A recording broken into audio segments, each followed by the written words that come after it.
everyone, welcome to 99.6 The Howl. For the uninitiated, this is an unedited YouTube vlog discussing everything Arizona Coyotes. What a great victory, what a great job by the Coyotes. Playoff action, playoff type style game against Colorado and against most recently the Minnesota Wild.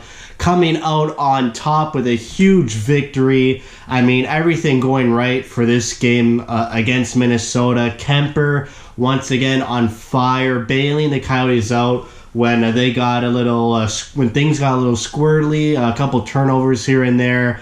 2 or 3 huge penalties that the Coyotes took, and they had to kill off those Minnesota power plays. So good job by the PK.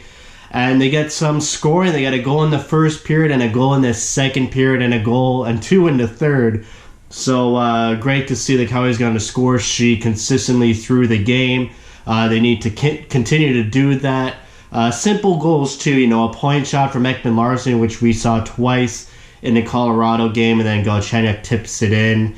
And then Archibald with a great burst of speed. Archibald and Krause had a huge game, offensively and defensively tight. Just an all-around good game from a bunch of players.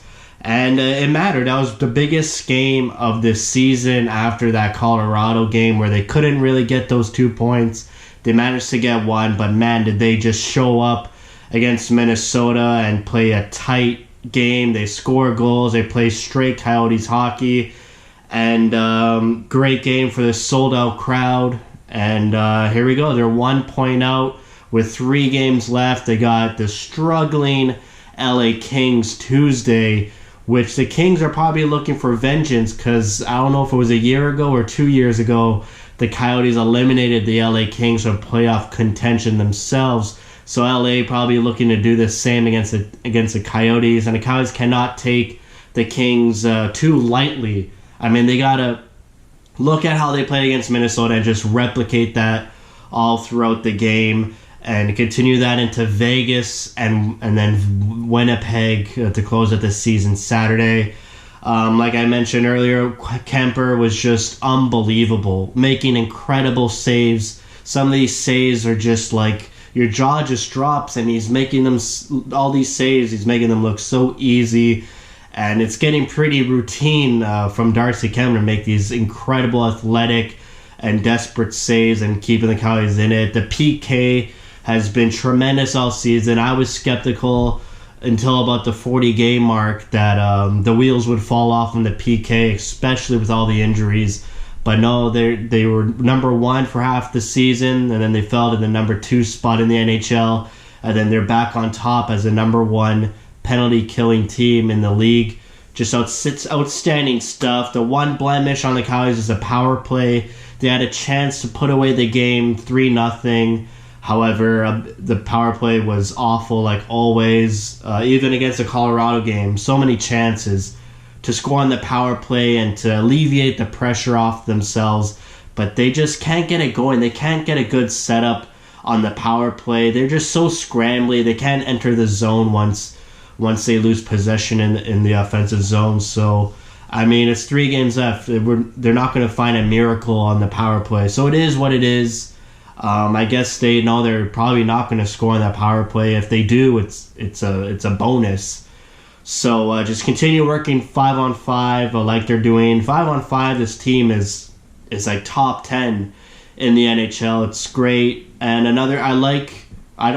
it's interesting with all the line juggling and the switching players in and out. I don't know any other NHL team that scrambles lines and scratches healthy bodies as much as the Coyotes do. It's pretty crazy how, you know, one night a player could play on one line, and then immediately the next game they're on a completely different line, and they don't lose a step. It's not noticeable at all. It's pretty seamless with all these changes. Like, he put Keller back with Stepan and Panik, but other games Keller was with Dvorak or Cousins. So it's all interchangeable. Every player's on the same page, and they're getting it done. Garland coming into the game and Fisher coming out, and Garland having an amazing game.